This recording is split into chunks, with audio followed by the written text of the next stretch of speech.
Alright, Shalom. First and foremost, when I start this lesson off by giving all the praise, honor, and glory unto Yahweh, Ba'ashem Yahweh Shai, Ba'ashem Rakakwadash.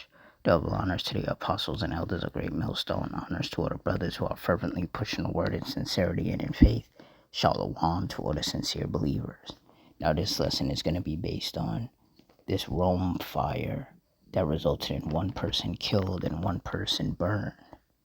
So through the Spirit, I'm going to read this article, get some precepts, and Lord's will, you're edified. It says one person was killed and another burned in a fire in the outer district of Rome early Saturday morning. The fire started around 1 a.m. at 8434 Dawn Drive. According to fire officials, firefighters arrived on scene within 5 minutes and found a two-story residence with heavy fire conditions on all sides of the structure. One resident who suffered burns met firefighters and Oneida County Sheriff's Office deputies upon their arrival and confirmed there was one additional resident still inside the building. According to Oneida County Sheriff Robert Maceo, the adult male that met them outside was suffering from burn injuries to his hands, face, and other areas of his body. The first arriving fire engine began an aggressive fire attack. However, the fire conditions worsened and they were not able to enter the residence. The victim was later found deceased in the residence. The burn victim was transported by AM Care ambulance to Upstate Medical Center. Lake Delta Volunteer Fire Department was on scene and assisted at this fire with manpower. At this time, the names of the victims are not being released until the family is notified. The Onondaga Medical Examiner's Office has recovered the deceased victim. According to fire officials, the surviving victim confirmed that he was alerted by a smoke alarm within the residence. The Rome Fire Department Cause and Origin team is working together with the Oneida County Sheriff's Office to determine a cause. Said further details will be released in the future. Fire crews responded to the scene with 16 total personnel. Lake Delta Fire assisted. Yep. So yet another person sent to the spirit world via the Lord's spirits of vengeance. Ecclesiasticus 39:28, there be spirits that are created for vengeance, which in their fury lay on sore strokes. In the time of destruction they pour out their force and appease the wrath of him that made them.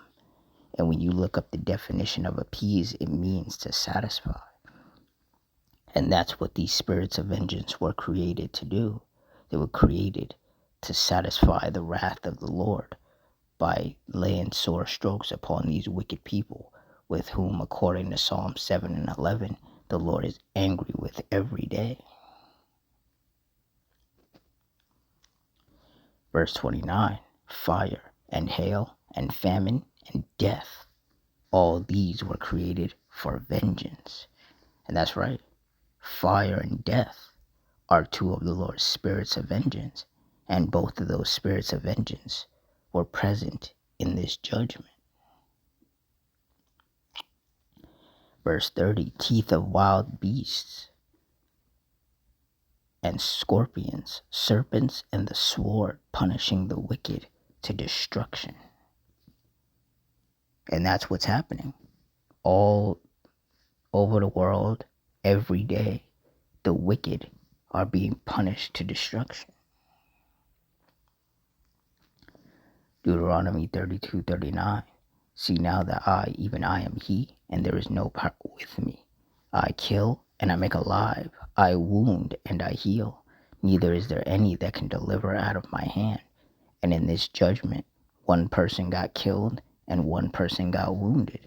And for the person who got killed, there was nothing that could have been done to save them, because it was the will of the Lord for them to die. That's why I said, neither is there any that can deliver out of my hand. Because when the firefighters showed up and they found out that somebody was still inside, they tried to get inside. They tried to get into the residence to save that person. But like the article said, the fire conditions worsened and they couldn't get inside. So they couldn't save that person. Ultimately, the Heavenly Father did not want that person to be saved.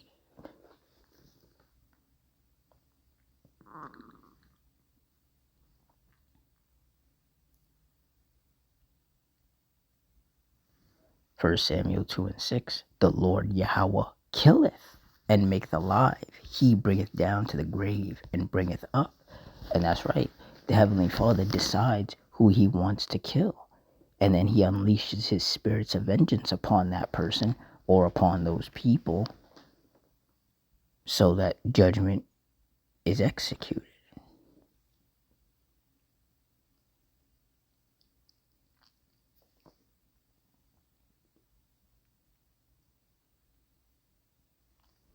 Job 4:7. Remember, I pray thee, whoever perished being innocent, or where were the righteous cut off?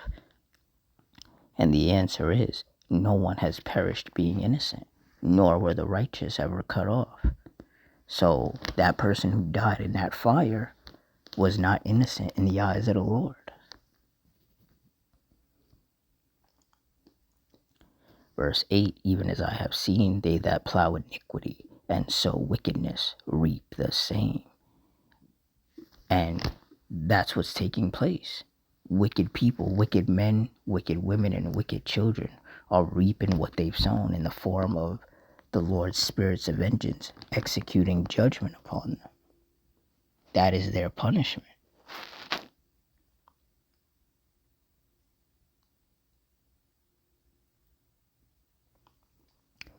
Ecclesiastes 3:1. To everything there is a season and a time to every purpose under the heaven. Verse 2, a time to be born and a time to die, a time to plant and a time to pluck up that which is planted. And for the person who perished in that fire, it was their time to die. And that's why they were not able to be saved.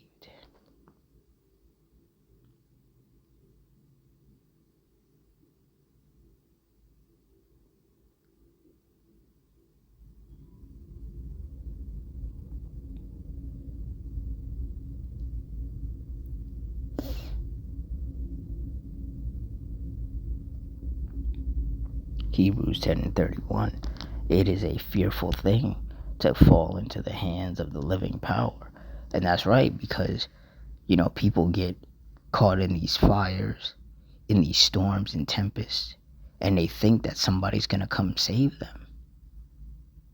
They think the police are going to be able to save them, the firefighters are going to be able to save them, the doctors are going to be able to save them. But what they don't understand is that life and death is in the hand of the Heavenly Father. He decides how that's going to play out. And for a lot of people, it's not going to end well. The Lord is not going to allow them to be saved. And even if they are delivered out of that situation, they may perish on the way to the hospital or once they get to the hospital. This is why you're supposed to fear the Lord, because your life is in his hands. If he decides he wants you back in the spirit world, then you're up out of here. And there's nothing anybody can do to stop it.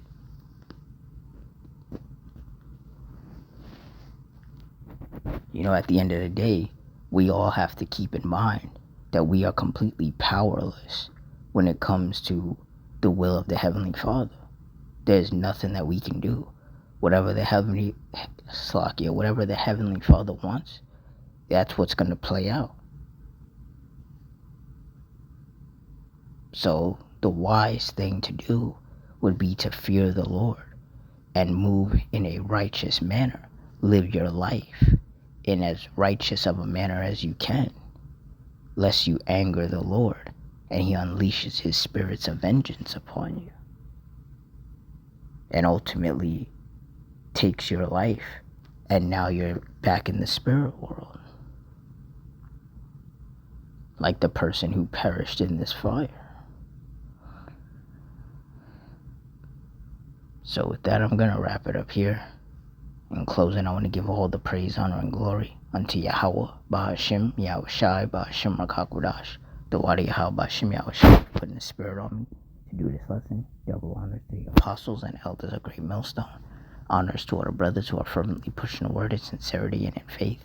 Shalom to all the sincere believers. Hope you all stay strong, stay safe, stay fervent, stay circumspect, stay prayed up. Adawan Ratazah. Till next time, Shalom.